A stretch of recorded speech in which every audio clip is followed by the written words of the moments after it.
Barakatah Yahweh, Barakatah Yahawashi, Bahasham, Barakahak Barakatum. First and foremost, I want to give all praises, glory, and infinite honors to Yahweh, Bahasham, Yahawashi.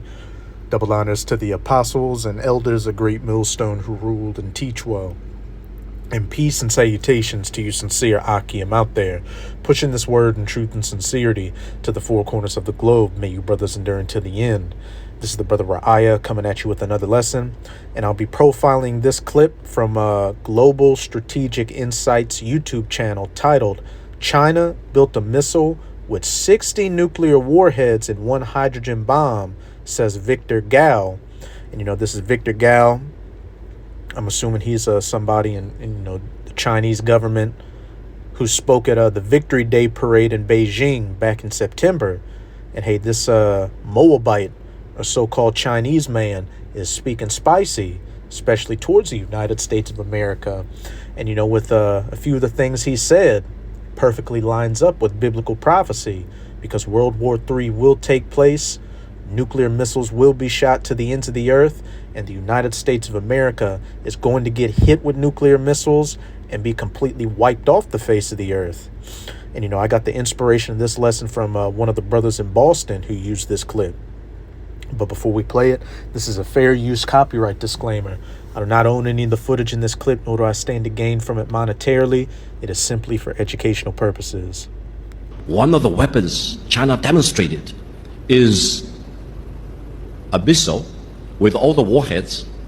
We call it 61 because it can contain 60 nuclear warheads plus 1 hydrogen bomb. And that ICBM can cover every corner of the world in less than 20 minutes. All right, so let's stop there. So he said the 61, which I believe is the DF or Dongfeng 61, is one missile, but in the warhead, the front of the missile, it contains 61. It contains, 61 warheads, 60 regular ones, and 1 hydrogen bomb. And you got a lot of people out here that like to buck up to the scriptures where it says America's going to get hit with 200 million nuclear missiles. But if you got one missile containing up to 61 warheads, hey, this is just what they're letting you know. You think these governments are really going to, publicly disclose all the nuclear or military capabilities that they have? Of course not. But, let's do some extrapolation. Say China has, 1 million missiles and each one has 100 warheads in there. That right there, that's 100 million. So imagine they have 2 million, missiles with 100 million, in the warheads, easily getting to 200 million. And that's just talking about China, speaking hypothetically.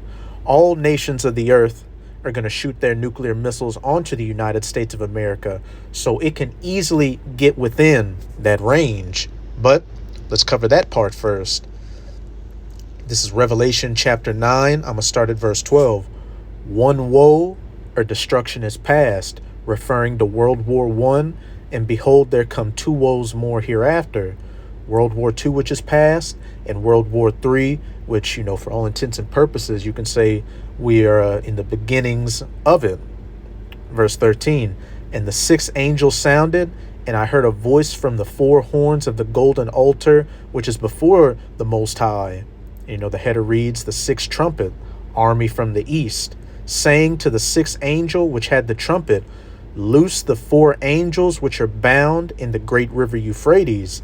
And I believe in Revelation 16, it talks about the river Euphrates being dried up, which it is being dried up, so that these militaries can more easily travel into the valley of Jehoshaphat in the so-called Middle East, Western Asia, for the battle in the valley of Jehoshaphat, the war of Armageddon. And the 4 angels were loosed, which were prepared for an hour and a day and a month and a year for to slay the 3rd part of men. And in the scriptures, you have 3 classifications of men. You have the sons of God, Israel, who are known as the so-called Negroes, Latinos, and Native Americans today. You have the sons of men, which are these other heathen nations, like the Moabites or the so-called Chinese, the Hamites, the so-called Africans, the Ishmaelites, the so-called Arabs, and then you have the third classification, the sons of the wicked, which are the biblical Edomites, or these so-called white people. And one thing is for certain, everywhere Edomites dwelled during World War III are going to get hit with nuclear missiles, but after a time, those lands will be rebuilt back up. The only place that's not going to be rebuilt back up is the United States of America, which is going to be the bullseye for the majority of these missiles. Here's the point. And the number of the army of horsemen were 200,000, which goes into 200 million, because, in the Hebrew number system, there isn't a word for million. And I heard the number of them talking about those nuclear missiles that are going to hit America. And as that Moabite Victor Gal just said, we've got one missile with 61 warheads, and this is just one country. Verse 17, and thus I saw the horses in the vision, and them that sat on them, having breastplates of fire and of jacinth and brimstone, talking about the missiles, and the heads of the horses, the head of that missile, were as the heads of lions. And what's a lion's main weapon? Its teeth. So those warheads. And out of their mouths issued fire and smoke and brimstone, that nuclear destruction. By these three was the third part of men killed, by the fire and by the smoke and by the brimstone which issued out of their mouths. For their power is in their mouths, the warhead, and in their tails. And their tails were like unto serpents, and had heads, and with them they do hurt. Talking about the rocket booster on the back of the missile, which, when you see a missile flying through the sky and it leaves that smoke trail behind it, what does it look like? The tail of a snake. And another thing he said was what? This missile can reach anywhere on the earth in less than 20 minutes. Let's go to Revelation chapter 8. I'm going to start at verse 1 and jump around a bit. And when he had opened the seventh seal, there was silence in heaven about the space of half an hour. And when John the Revelator saw this vision, there's a point to where, there was about 30 minutes where he didn't hear anything, where the vision was quiet before it continued. But what this can also go into is, the silence in heaven about the space of half an hour are those missiles traveling to their destinations. Because when you look at, the majority of these missiles out here, from the time of launch to their targets, it takes about, a half an hour. And as that Moabite just said, this missile can reach anywhere in the earth in less than 20 minutes. And I saw the seven angels which stood before the Most High, and to them were given seven trumpets. Now I'm going to jump down to verse 5. And the angel took the censer and filled it with fire of the altar and cast it into the earth. And there were voices and thunderings and lightnings and an earthquake. These nuclear missiles, that nuclear fire being shot to the ends of the earth. And the seven angels which had the seven trumpets prepared themselves to sound. And 7 is completion. And when that 7 trumpet sounds, that's when those nuclear missiles are going to be flying, and the elect are going to get beamed up onto those chariots. The first angel sounded, and there followed hail and fire mingled with blood, those nuclear missiles, and they were cast upon the earth, and the third part of the trees was burnt up, and all green grass was burnt up. And in the scriptures, people can be compared to as trees as well as grass. And it's talking about the third part of it being burnt up. Like I just said, everywhere the third part of men, the wicked dwell, are going to get hit with nuclear missiles. And the second angel sounded, and as it were, a great mountain burning with fire was cast into the sea, and the third part of the sea became blood. And the third part of the creatures which were in the sea and had life died, and the third part of the ships were destroyed. And the third angel sounded, and there fell a great star from heaven, burning as it were a lamp, and it fell upon the third part of the rivers and upon the fountains of waters, again continuing to speak of these nuclear missiles. And the name of the star is called Wormwood, and the third part of the waters became wormwood, and many men died of the waters because they were made bitter. And when we get that word wormwood, it's G894 absinthos, which says wormwood, the name of a star which fell into the waters and made them bitter. Of uncertain derivation, wormwood as a type of bitterness, figuratively a calamity. And when it said the third part of the waters were made wormwood or bitter, that's that radiation, that nuclear fallout, which is going to kill a lot of people, after the initial detonation of the nuclear missiles. Hey, if you drink nuclear radiated water, you should already know what it's going to do to you. Then another thing he said was what? These missiles can travel to any place on the face of the earth. This is 2 Esdras chapter 16 in the Apocrypha. I'm going to start at verse 13. For strong is his right hand that bendeth the bow, his arrows that he shooteth are sharp, and shall not miss when they begin to be shot into the ends of the world. And this isn't talking about a regular old archer out here. Go find any Olympic level archer, and they won't be able to shoot an arrow from one continent to another. Again, speaking of these nuclear missiles, behold, the plagues are sent and shall not return again until they come upon the earth. All these judgments going out, which those nuclear missiles are a major part of it. The fire is kindled and shall not be put out till it consume the foundation of the earth.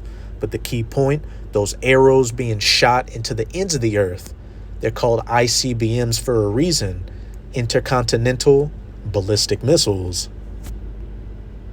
And destroy any target in any corner of the world without any possibility of being intercepted. No country in China's neighborhood is a match against China. Without any possibility of being intercepted. Let's go to Joel chapter 2. I'm going to start at verse 1. And the header reads, the terrible visitation. Blow ye the trumpet in Zion, and sound an alarm in my holy mountain, which is exactly what the men of the Lord, the prophets of the Most High, chiefly of GMS or Great Millstone, as well as the brothers that come in the spirit of GMS are doing. But putting up video epistles like this and going out onto the highways and byways to preach this word. Let all the inhabitants of the land tremble, for the day of Yahweh cometh, for it is nigh at hand. And we can see how quickly these prophecies are coming to their fulfillment. It's to the point to where the average everyday person out here is talking about World War III, nuclear missiles, digital IDs, the NWO, you name it. A day of darkness and of gloominess, a day of clouds and of thick darkness, as the morning spread upon the mountains. A great people and a strong. Speaking of those nuclear weapons, there hath not been ever the like, because they came about very recently, beginning with those 2 atomic bombs dropped on Nagasaki and Hiroshima during World War II, the second woe. Neither shall be any more after it, even to the years of many generations, because when these nations shoot their missiles, every single missile is going to be used, and then after the dust settles, Yahushai, the Son of the Most High, whom the world ignorantly refers to as so-called Jesus, along with his 144,000 elect, who are going to be like Superman in that day, are going to round up the remaining heathens, beginning with the elites, and put them into slavery. And, Abarat Azam of that number, you're never going to be allowed to build weapons of war anymore. A fire devoureth before them, that warhead, the mouth like a lion, and behind them a flame burneth, that rocket booster, that tail like a snake. The land is as the Garden of Eden before them. You've got cities, people going about their daily wicked lives, and behind them a desolate wilderness. Yeah, and nothing shall escape them, looking like something out of Mad Max or Fallout. The appearance of them is as the appearance of horses, and as horsemen so shall they run. Like the noise of chariots on the tops of mountains shall they leap, like the noise of a flame of fire that devoureth the stubble, as a strong people set in battle array. Before their face, the people shall be much pained. You know, you finally get those alerts saying you have 30 minutes to make it to a shelter or a duck for cover because a missile strike is imminent. All faces shall gather blackness or ash, soot, people getting burnt to a crisp by those nuclear missiles. Here's the points I wanted to get to. They shall run like mighty men. They shall climb the wall like men of war. They shall march everyone on his ways, and they shall not break their ranks. These missiles are going to reach their targets without any problems because they're going to have the spirit of Yahweh Bahashem Yahweh Shai on them. Chariots are going to be controlling them, and then the Lord has put it on the spirit of these different scientists to make these advanced GPS systems. Verse 8, neither shall one thrust another, they shall walk everyone in his path, and when they shall fall upon the sword, and that sword's going into these anti-missile defense systems, they shall not be wounded. They're going to be able to get through them. And what did he just say? There's going to be nothing that's going to be able to stop these missiles from getting to where they need to go to. In terms of military power, China's military buildup is a matchup against only one country, that is the United States. China will never allow the United States to launch a war against China, conventional or nuclear, without suffering devastating consequences. And these nations aren't scared of you Edomites, especially you Edomites in the West and America anymore, because the Lord has put them on a level to have, peer-to-peer military capabilities as you. So they're feeling themselves. This is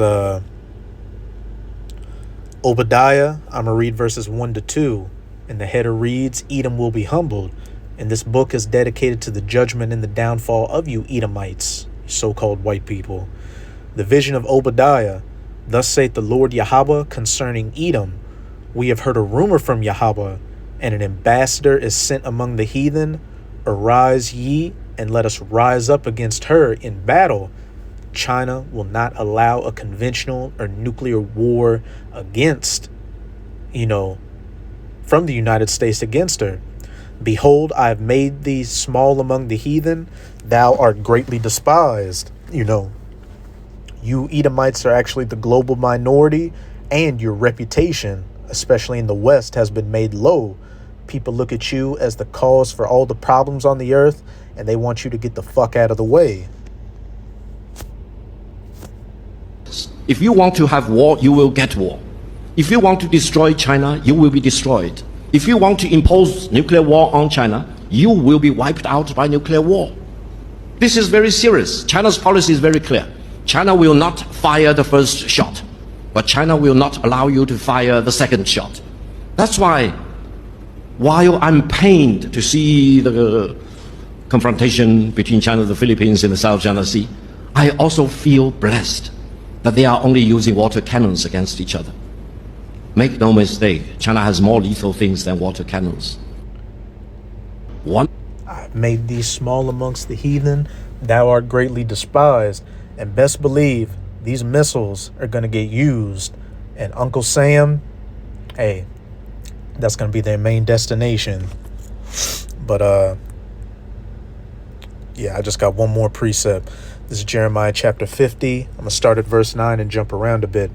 For lo, I will raise the cause to come up against Babylon, Babylon the Great, that virgin daughter of Babylon, the United States of America, an assembly of great nations from the north country. And that north country is speaking of Russia, because, every other day, Russia is making nuclear threats towards the West. And that assembly of great nations under Russia is not just her allies, like China, which we can clearly see is ready to bump heads with America, North Korea, Iran, other allies, but also the allies of the United States of America, which are going to betray her at some point during World War III as well. Revelation 17, verse 16, and the 10 horns which thou sawest upon the beast, the 10 horns representing the European Union and the beast NATO, these shall hate the whore that rides upon the beast, Mystery Babylon, America, and shall eat her flesh and burn her with fire, those nuclear weapons. And they shall set themselves in array against her. From thence she shall be taken. Their arrows shall be as of a mighty expert man. None shall return in vain. And like in Joel 2, how the missiles were described as mighty men and chariots and horsemen, here they're described as bows and arrows. Because when the prophets saw these visions thousands of years ago, they weren't going to say the DF-61. They had to describe it with the weapons of war they had during their times, bows and arrows, which when you look at a missile fly through the sky, what does it look like? An arrow being shot. But now I'm going to jump down to verse 41. Behold, a people shall come from the north, Russia, and a great nation, and many kings shall be raised up from the coasts of the earth, from the ends of the earth. Russia's allies and America's allies that are going to turn against her. They shall hold the bow and the lance, nuclear missiles. They are cruel and will not shew mercy. Their voice shall roar like the sea, and they shall ride upon horses, everyone put in array like a man to the battle against thee, O daughter of Babylon. And when you go to Psalms 137, verses 7 to 8, you will see that these Edomites are synonymous with being the daughter of Babylon. Now I'm going to jump up to verse 40. As the Most High overthrew Sodom and Gomorrah and the neighbor cities thereof. And how was Sodom and Gomorrah destroyed? With fire and brimstone from the sky. And America is also known as spiritual Sodom and Egypt, as pursuant to Revelation 11, verse 8. And it's very easy to see why America would be known as spiritual Sodom. Just look at the month of June. So it's going to get hit with that modern day fire and brimstone. 200 million nuclear missiles, saith Yahweh. So shall no man abide there, neither shall any son of man dwell therein. And this is how we know it isn't talking about ancient Babylon, which is in modern day Iraq. You got people walking around there to this very day. Verse 39. Therefore the wild beasts of the desert with the wild beasts of the island shall dwell there, and the owls shall dwell therein, and it shall be no more inhabited forever, neither shall it be dwelt in from generation to generation. So after those nuclear missiles turn this place into the biblical lake of fire, it's going to be that desolate, uninhabitable wasteland where mankind will never set foot on again, and after a time, only harsh desert creatures are going to dwell here. But that's it with this video. With this video, I hope you sincere Akim and Akwath were edified, so we can clearly see we are almost out of this final wicked captivity of the heathen nations, chiefly of the Edomites. And as always, I'm going to say Abad Babol, Kwam Yasharallah, and until next time, Shalom.